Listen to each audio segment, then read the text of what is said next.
doing? Maybe you can hear me. Yeah, you can hear me better now. Yeah, I'm literally, well, I'm where I was normally, but we've moved around a little, and I scolded Delta recently for not talking into the microphone. apparently I can only lay down and talk. Yeah, no, it's fine. Just okay. So you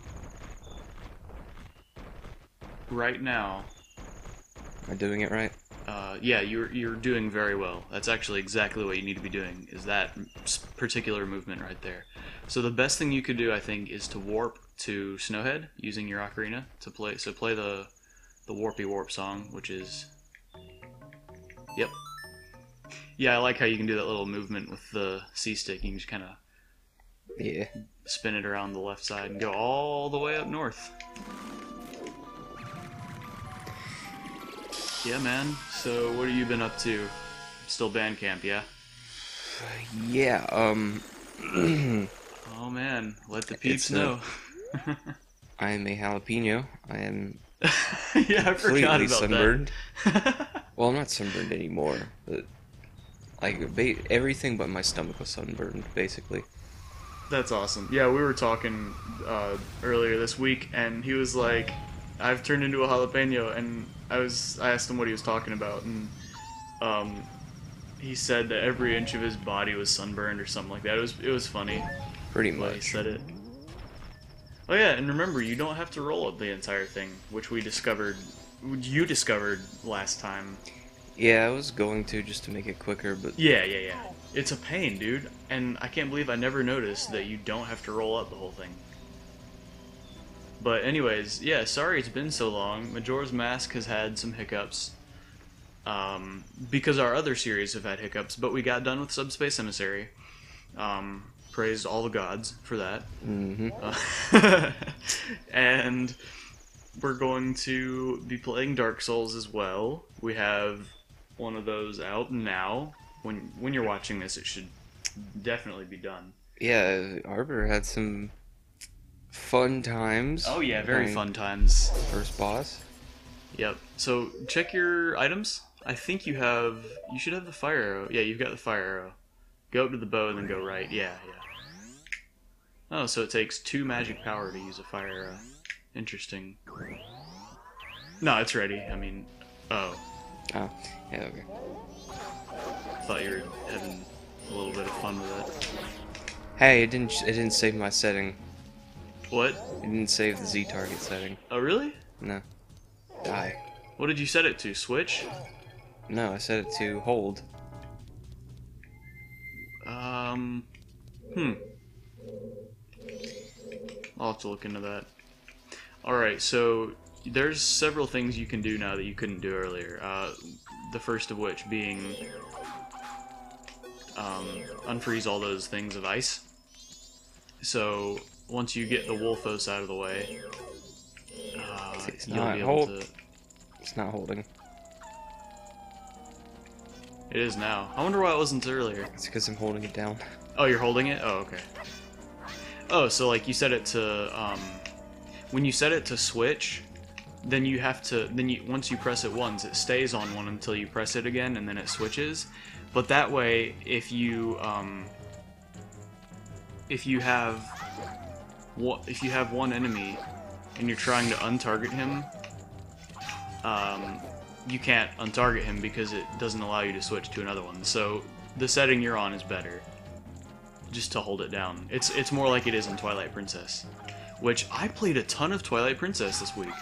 Did you know? On GameCube, I did some glitches because if you guys know anything about Twilight Princess, it is especially on the GameCube very glitchy. Yeah, you can shoot fire arrows at those things.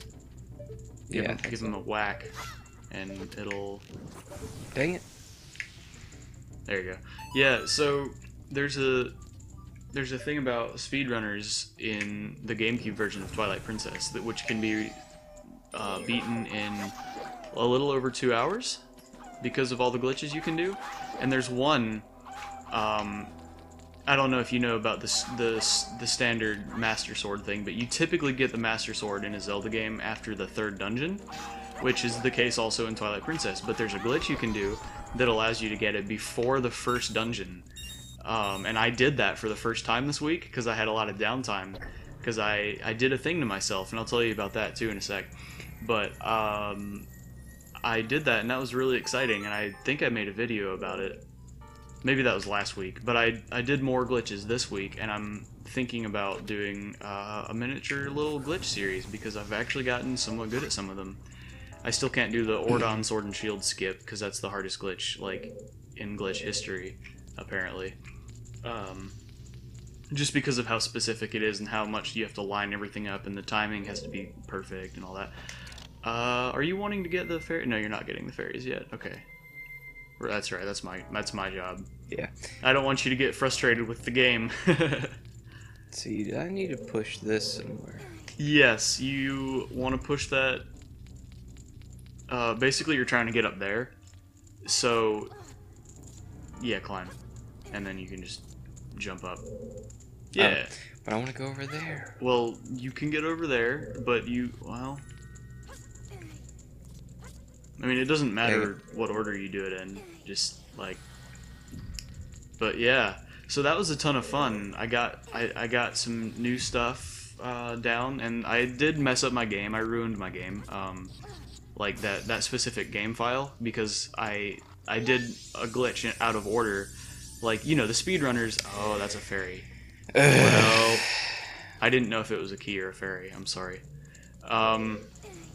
The speedrunners, you know, they're going to have everything perfect, and they're going to do everything, like, literally without any mistakes at all.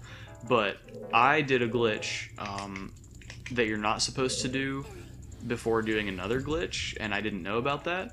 So it ended up getting me stuck in this place where, unless I can pull off this really hard clipping glitch, which I can explain what a clip is in a sec, if you don't pull that off, you can't progress through the game, and I can't pull it off. Like, I tried for 3 hours one day to clip through a gate, and I couldn't do it. So I'll get it eventually. It was the same thing with the early Master Sword glitch, but oh, you screwed it up. You have to go back again. You had to make that jump. I was gonna tell you to line it up and, like, do it carefully, but you had already jumped. So yeah, and you can go ahead and shoot your fire arrow at that other ice thing way over there, just to go ahead and thaw out. Because the more stuff you thaw out, the easier it'll be to just go through everything without stopping. It'll make it more streamlined.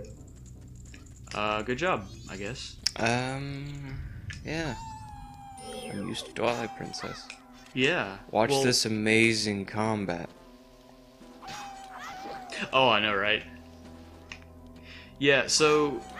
Anyways, the main reason that I was playing Twilight Princess is to get ready for our playthrough of it on the channel here.